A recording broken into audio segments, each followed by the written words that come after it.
Por que o versículo 11 de Mateus 18 está ausente em milhões de Bíblias? Você já estava lendo sua Bíblia e percebeu que algo estava faltando, como um versículo que deveria estar ali, mas não estava?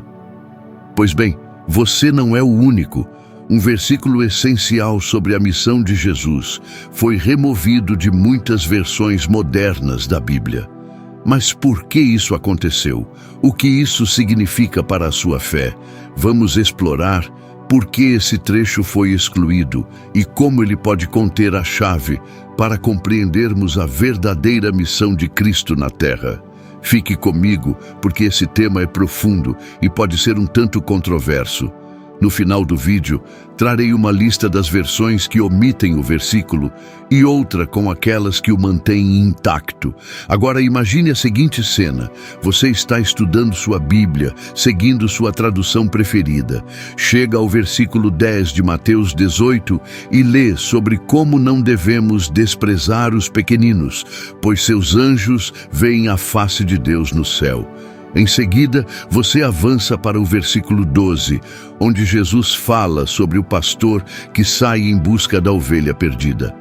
Mas espere, e o versículo 11? Por que ele desapareceu? Foi um erro ou há algo mais por trás disso? Se voltarmos para a versão King James, encontraremos o versículo ausente, porque o Filho do Homem veio para salvar o que estava perdido. Mateus 18:11. Essa afirmação é extremamente poderosa, pois revela a verdadeira missão espiritual de Jesus. Esse trecho é conhecido como o versículo dos perdidos na Bíblia e na teologia cristã. A palavra perdido refere-se às pessoas que ainda não receberam a vida eterna através de Cristo. O famoso hino Amazing Grace diz: "Eu estava perdido, mas agora fui encontrado. Era cego, mas agora vejo." Muitas vezes cantamos essas palavras sem refletir profundamente sobre o significado de estar perdido. Na verdade, estar espiritualmente perdido significa estar afastado de Deus e sem saber como retornar a Ele. Imagine um viajante que se desvia do caminho e não consegue encontrar a rota de volta. Ou uma criança que se afasta dos pais e se perde sem saber para onde ir. Da mesma maneira, estamos espiritualmente perdidos porque nos afastamos de Deus e por nós mesmos não conseguimos encontrá-lo.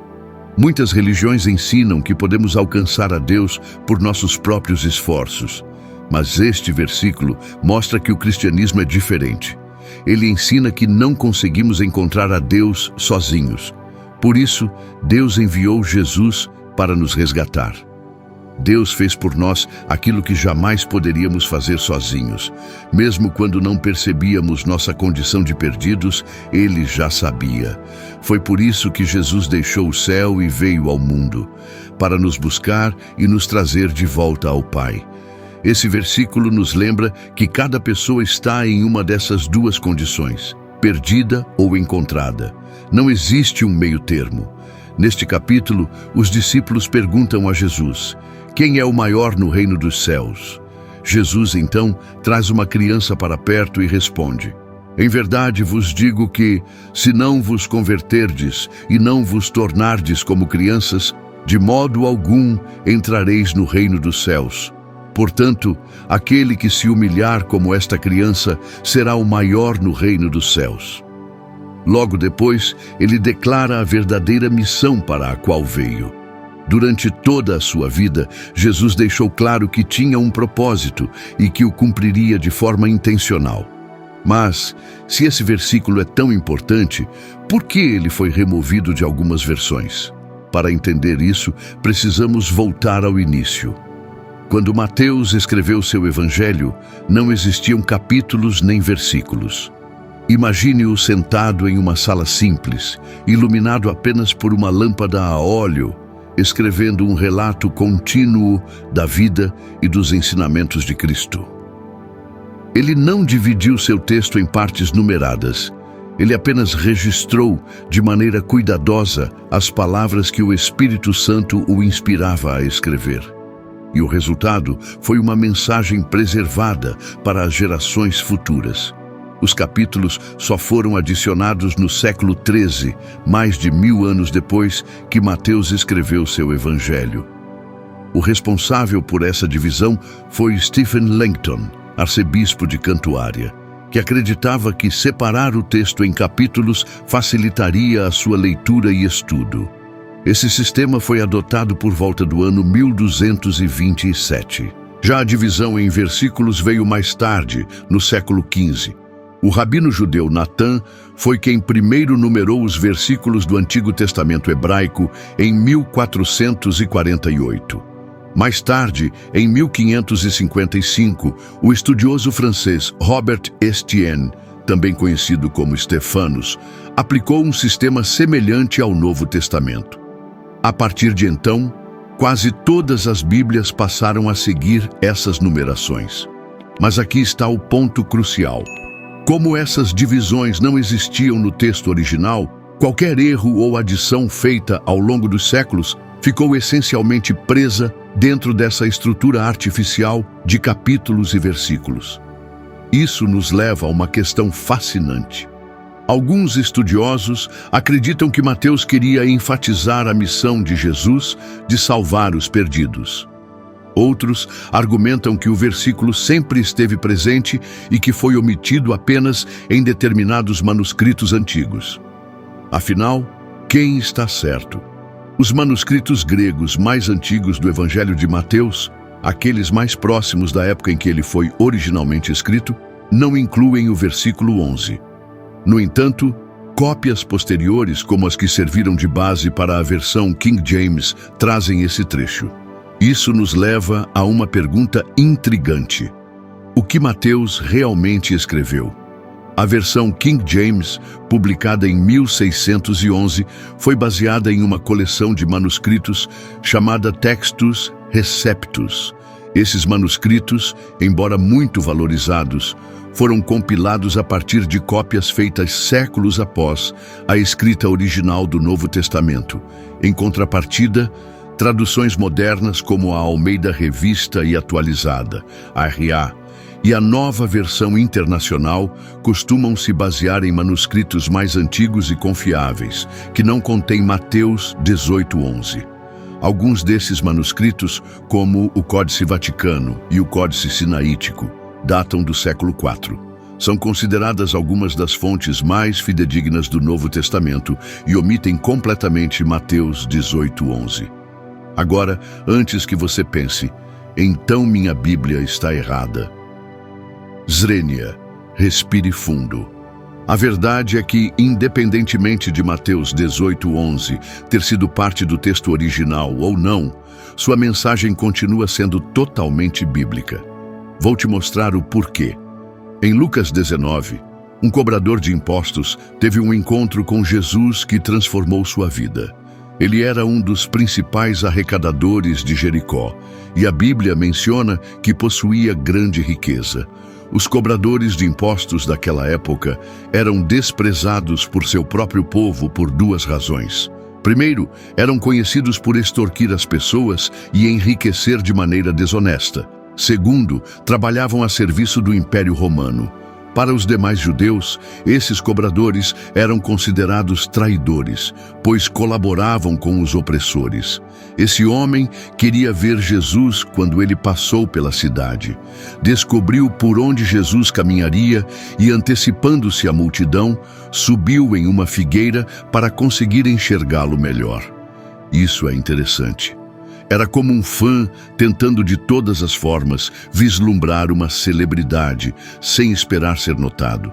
Mas então, algo extraordinário aconteceu. Quando Jesus chegou ao local, parou, olhou para cima e disse: "Zaqueu, desça depressa, hoje preciso ficar na sua casa." A multidão ficou indignada. Não acreditavam que Jesus quisesse visitar um cobrador de impostos. Para eles, ele era um homem perverso, um pecador.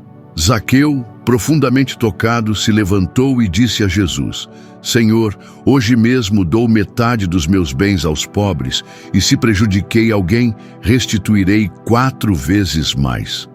Jesus sorriu e declarou: "A salvação chegou a esta casa hoje, pois este homem também é descendente de Abraão. Então, diante dos que murmuravam, Jesus afirmou: porque o Filho do Homem veio buscar e salvar o que estava perdido. Parece familiar?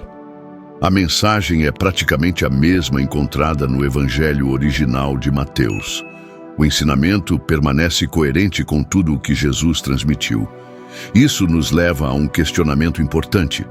Se Mateus 18:11 não constava no manuscrito original, podemos confiar na Bíblia? Ela continua sendo a palavra de Deus? Vamos refletir sobre isso, porque essa questão pode gerar dúvidas. Mas fique tranquilo, não se trata de uma conspiração para adulterar as Escrituras, mas de um esforço genuíno para resgatar com precisão o que os autores bíblicos realmente escreveram. Ao longo de 1500 anos, enquanto a Bíblia era copiada e recopiada, alguns escribas adicionaram notas nos cantos das páginas.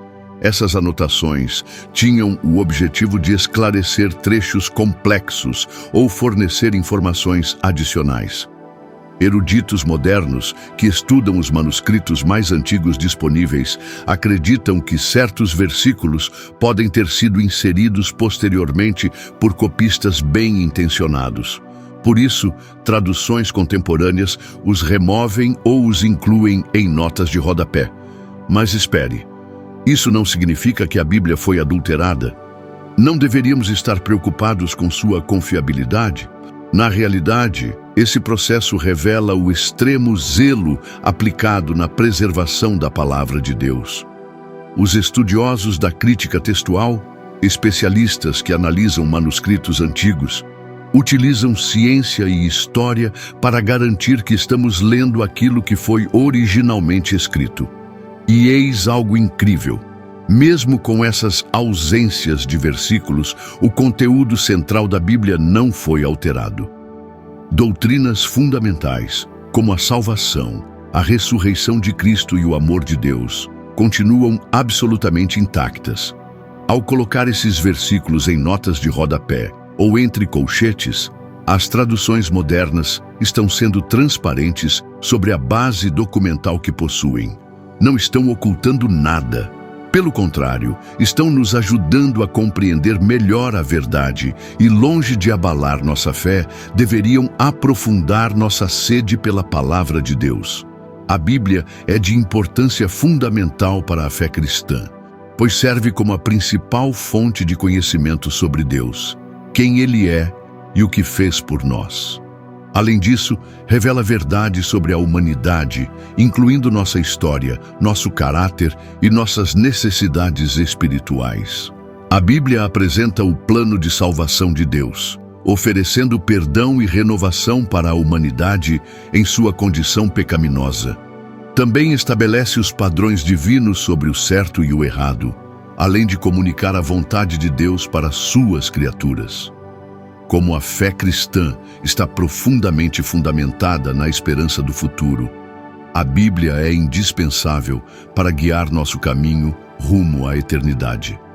A importância desse livro e de suas revelações não pode ser subestimada. Ele se sustenta por si só, sendo uma obra única e incomparável. Foi escrito por aproximadamente 40 autores humanos ao longo de um período de 1500 anos, iniciando-se com Moisés no século XV a.C. A Bíblia foi originalmente escrita, em sua maior parte, em hebraico e grego, com algumas seções do Antigo Testamento em aramaico. Seus autores vieram de diferentes contextos e ocupações, incluindo líderes como Moisés e Josué, profetas renomados como Samuel, Isaías, Jeremias e Ezequiel, além de figuras inesperadas como Davi, que começou como pastor antes de se tornar rei de Israel. Outros escritores eram agricultores, guerreiros e pescadores. Apesar da diversidade de seus autores, todos contribuíram significativamente para a formação desse livro sagrado. A Bíblia é única em seu conteúdo. Ela contém leis morais e civis, registros históricos, poesias, profecias e cartas, mantendo uma unidade temática impressionante do Gênesis ao Apocalipse. Para os cristãos, essa harmonia em meio à diversidade é atribuída à ação do Espírito Santo mais do que ao mero esforço humano. A complexidade de produzir um livro como a Bíblia fica evidente ao considerarmos que foi escrita por 40 autores distintos ao longo de 1500 anos. Mesmo com acesso a toda a literatura mundial, seria impossível criar uma segunda Bíblia idêntica à original. Por essa razão, a Bíblia é considerada uma obra de origem sobrenatural, sem equivalente entre as produções literárias humanas. Seu conteúdo apresenta uma visão coerente de Deus e do mundo. Embora alguns autores possam ter tido contato com registros históricos antigos, a Bíblia não é simplesmente uma compilação de textos já existentes. Pelo contrário, seus escritores selecionaram e registraram o que reconheciam como verdade, resultando em um relato único, autorizado e confiável da revelação divina. A Bíblia também se destaca por sua origem e sua mensagem sobrenatural. Contém revelações que vão além do conhecimento humano e oferece a perspectiva divina sobre a história e a atividade humana, algo que só poderia ser conhecido por meio da revelação direta de Deus. Esse livro aborda questões essenciais, como salvação, perdão, justiça, restauração espiritual e esperança para a eternidade.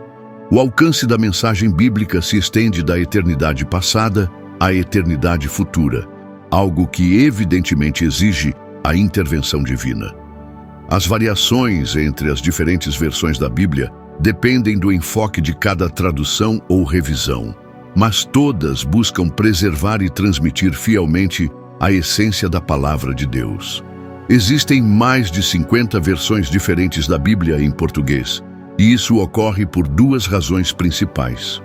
A primeira é que a língua portuguesa, como qualquer outra, evolui com o tempo, exigindo atualizações nas traduções para que permaneçam compreensíveis no idioma moderno. A segunda razão é que cada tradução reflete um enfoque ou metodologia específica, desde versões mais literais até traduções dinâmicas e interpretativas. Deus nos deu uma coleção de 66 livros inspirados, o que leva muitas pessoas a questionarem se as palavras que lemos hoje ainda são as mesmas escritas há séculos. Felizmente, descobertas como os manuscritos do Mar Morto confirmam a confiabilidade das Escrituras. Por essa razão, devemos confiar na palavra de Deus, especialmente nestes tempos que muitos acreditam ser os últimos dias. A Bíblia é um livro profético. Suas páginas contêm 735 previsões sobre o futuro, e pelo menos um quarto de seus capítulos inclui profecias. Embora alguns livros enfatizem mais as previsões do que outros, das 735 profecias bíblicas, 596 já se cumpriram literalmente, conforme foi escrito nas Escrituras. Isso representa uma taxa de cumprimento de 81%, reforçando ainda mais a credibilidade da Bíblia.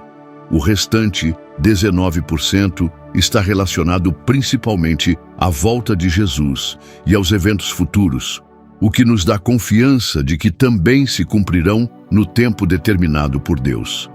A Bíblia é fundamental para a fé cristã, porque é nossa principal fonte de conhecimento sobre Deus, quem Ele é, o que fez por nós e como devemos viver. Além disso, revela a história da humanidade, nosso caráter, nossas necessidades espirituais e o plano de salvação que Deus preparou para nos redimir da condição de pecado. A Bíblia faz declarações ousadas sobre si mesma. Alguns acreditam que podem escolher quais partes considerar verdadeiras, mas as Escrituras proclamam ser a palavra inspirada de Deus, verdadeira e útil como guia para a vida. Apesar das inúmeras tentativas de reis, ditadores e sociedades de erradicá-la, a Bíblia continua sendo o livro mais vendido e influente da história. Suas palavras oferecem uma esperança incomparável, ausente em qualquer outro texto religioso, e seu impacto transformou a vida de milhões de pessoas ao longo dos séculos. Enquanto muitas religiões impõem crenças baseadas no medo ou na coerção, a Bíblia apresenta algo diferente, uma promessa de vida, esperança e propósito como um presente divino. Suas palavras têm o poder de transformar até os corações mais endurecidos, pois ressoam como verdade na essência da alma humana. Mesmo que alguns a rejeitem ou ignorem, seu impacto naqueles que a levam a sério é inegável. Deus nos concedeu o livre-arbítrio para escolher, mas também nos deixou sua palavra como um manual de vida plena. A Bíblia nos oferece evidências abundantes de sua confiabilidade, e aqueles que a aceitam encontram nela uma base sólida sobre a qual podem construir suas vidas. Traduções que geralmente não incluem Mateus 18:11. Almeida Revista e Atualizada, ARA. Nova Versão Internacional, NVI. Nova Almeida Atualizada, NAA. Tradução Brasileira, TB. Bíblia de Jerusalém. Traduções que geralmente incluem Mateus 18:11. Almeida Revista e Corrigida, RC. Porque o Filho do Homem veio salvar o que se tinha perdido. Almeida Corrigida Fiel, ACF. Se você prefere uma tradução que preserve esse versículo, versões tradicionais como a Almeida Revista e Corrigida, ARC, ou a Corrigida Fiel, ACF, são boas opções. No entanto, Mateus 18:11 não é o único versículo ausente em algumas traduções modernas. Outros trechos que abordam temas como oração, jejum e expulsão de demônios também foram omitidos em certas versões da Bíblia.